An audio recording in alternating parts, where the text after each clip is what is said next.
Joe Rogan doesn't shy away from inviting controversial guests or discussing controversial subjects, and that has led to many debates and arguments with his guests over the past decade. So keep cool as we take a look at 10 times the Joe Rogan Experience got heated. In one of the earlier podcasts, Rogan interviewed writer, radio host, and comedian Jamie Kilstein, and they talked about a very controversial rape joke comedian Daniel Tosh had made during a live show in 2012, which had sparked outrage in the media. During the podcast, the two discussed whether or not joking about rape was acceptable and how to deal with a topic like that. Kilstein then shared his opinions on rape, essentially claiming that being murdered was better than going through the hardships of being sexually assaulted, which caused Rogan to call him crazy for saying that he would rather have someone end his life than be raped and work through the trauma.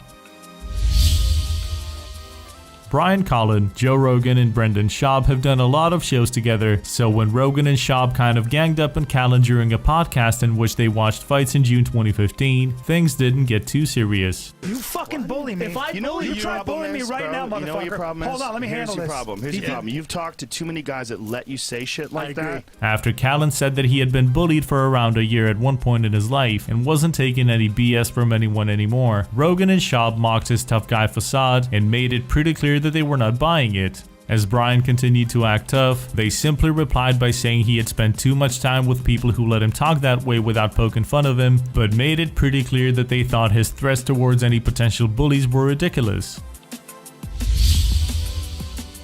The transgender debate is a pretty delicate subject, so it didn't come as a surprise when things got a little more heated between Rogan and comedian, writer, and television host Adam Conover. While his guest argued that many trans people have been very consistent in stating their gender from an early age on, Rogan was horrified by the idea of starting hormone therapy on a young child whose mind is not fully formed yet. Do gender confirmation via hormones. And you know that doesn't affect the suicide rate. The suicide rate for trans people is very high, post-op and pre-op. Conover pointed out that many trans people don't feel complete until they have had the gender confirmation, but Rogan replied that there were also many people with regrets, repeating his point that he was first and foremost very concerned about parents making this decision for their young kids and choosing to use something on their children that will radically affect the physical development of their body and is irreversible.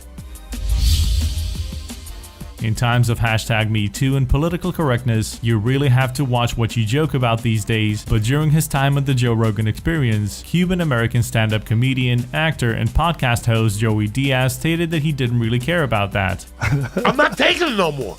I put on an album, and again, I'm very sorry if I offend somebody. I didn't name it this, he did. So take your fucking problem up with him. Explaining that he grew up using certain words that are pretty much unacceptable today, he said that he was trying his best to avoid offending anyone, but also said that it was simply too late for him to change his game. Diaz appeared to be so upset by the whole debate about controversial jokes and offensive language that he had to shout out his anger, much to the amusement of the host. We probably all agree that politicians are liars, but when Joe Rogan hosted comedian, actor, writer, and radio and podcast host Nick DiPaolo on the show, the two got into an argument about whether or not Trump was a bigger liar than Hillary Clinton, for example, while his guest felt like the mainstream media simply hated Trump and were exaggerating. Would you agree that as you get older, you become more conservative? No, I was always a bit of a dick. Rogan believed that the US president was indeed a bigger liar, and he accused DiPaolo of using what he referred to as whataboutism, essentially trying to ignore the problem of Trump's lies by pointing towards other lying politicians.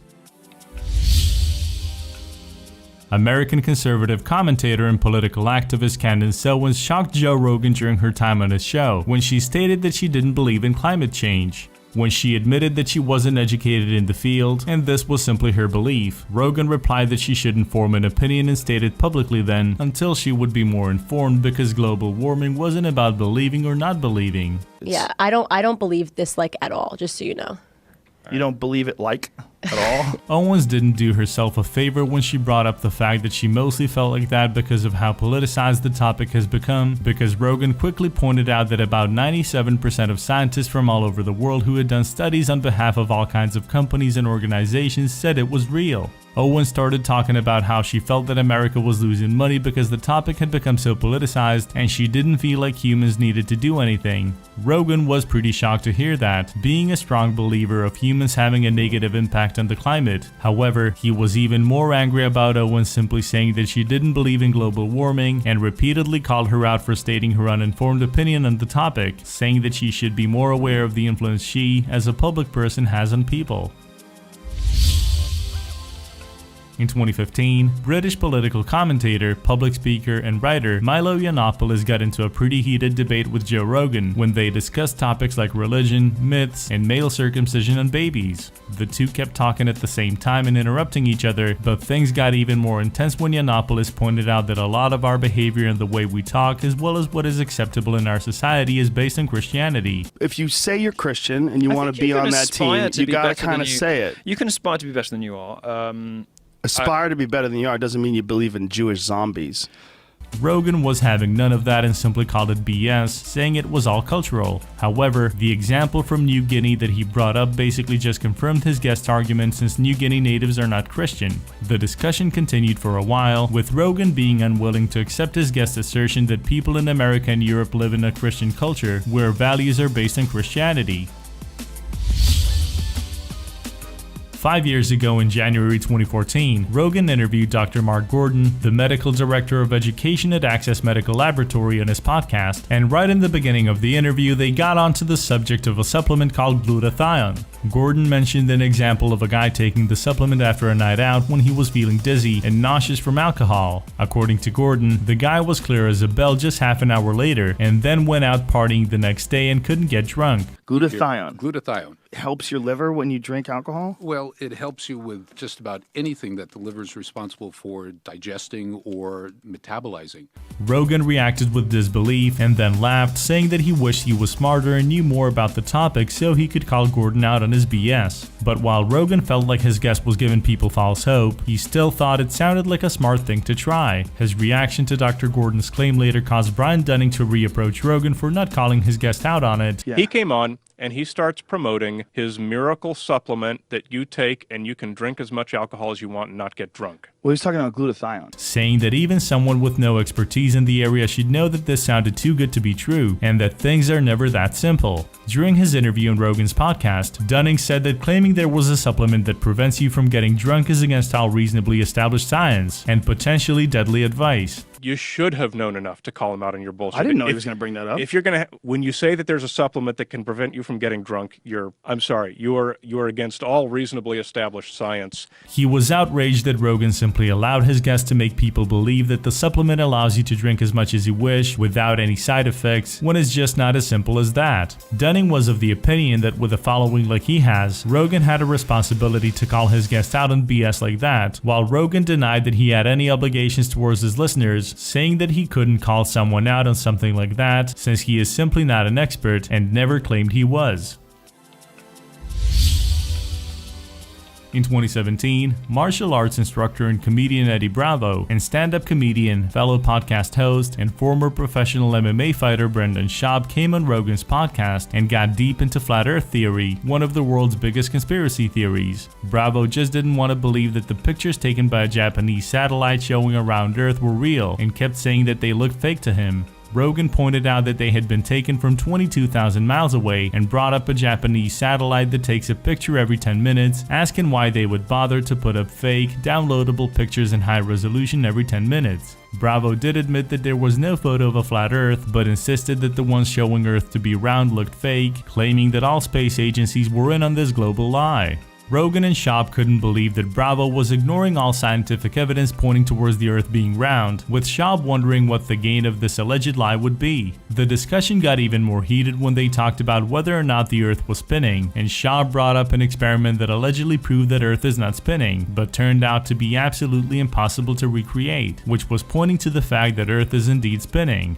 Bravo replied by saying that, just like him, Schaub had gotten his information on the internet, so it was no more reliable than his own information, but Rogan and Schaub just didn't seem to be able to take any of Bravo's points seriously and seemed a little bit shocked that he would make claims like that.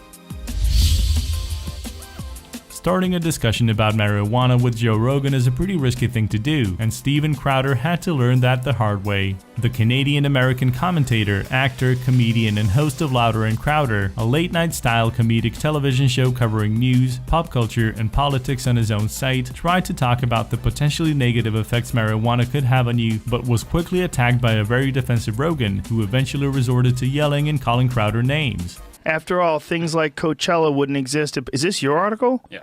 I think it's an article on my site. Oh, wait a minute. If you want to get high, you're a moron? Yeah, I think you Courtney really believes think that, you're yeah. a moron? The discussion about Pod kept getting sidetracked, with Rogan accusing Crowder of interrupting him, but essentially doing exactly the same. While Crowder felt like Rogan and his assistant Jamie were teaming up against him, with Jamie pulling up articles to support Rogan's points on the internet. And that caveat is that I'm a bully and that Jamie pulls up statistics that only benefit my ideas. On that argument, you are. How is it a bully when two people are talking? Crowder eventually called Rogan a bully, as the host kept calling him names and trying to belittle him by calling him adorable and sweetie, with the host claiming he was just joking, and a very annoyed Crowder eventually spending so much time arguing with Rogan that he missed his flight.